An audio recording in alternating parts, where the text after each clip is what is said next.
قد حلمت انك تطيح من مكان عالي وتكرر عليك كثير هذا الحلم رديف او رديف معك.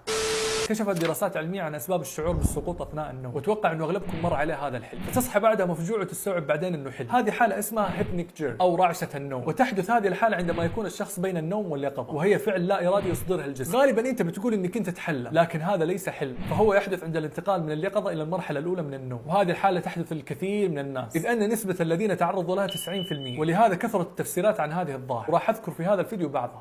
النظرية الأولى تقول إنه الحالة هذه تحدث للذين حرموا من النوم لمدة أكثر من 24 ساعة، وذلك نتيجة الاسترخاء الكلي عند طلب النوم أو الراحة، فيفسرها المخ على أنها حالة مرض، فيقوم بحركة وهمية لإفزاع النائم وإيقاظه. النظرية الثانية تقول إنه هذه الظاهرة تصير للناس اللي أجسامهم مقاومة للنوم، فلما يجي الشخص يبغى ينام أو يسترخي جسمه يرفض هذا الشيء، فيقوم يفسر المخ على أنه سقوط. النظرية الثالثة، وهذه طبعا نظرية دينية، تقول إنه السقوط أثناء النوم هو عملية رجوع الروح إلى الجسد، إذ أن الروح تنزل من الأعلى للأسفل، فعندما تدخل إلى الجسد بسرعة فائقة يبررها العقل على أنها سقوط. النظرية الرابعة يقول لك إنه الجسم يكون في حالة اللاواعي، حيث تتباطأ نبضات القلب وتتقلص العضلات، فيفسرها المخ على أنها حالة خطيرة وقد تصل إلى الموت، فيقوم بحركة مفاجئة لإنقاذ النائم. طبعا الحركة هذه إنه يخليه يتوهم إنه سقط من مكان عالي. النظرية الخامسة يقول لك هذه المرحلة من النوم تكون خفيفة لدرجة إنه دماغك يفسرها على أنها يقظة، فلما دماغك يشوف عضلاتك ما هي قاعدة تتحرك وجسمك ساكن وهادي، يقوم يرسل رسالة لعضلاتك لإيقاظها وإبقائها نشطة وفعالة كوسيلة منها لحمايتك.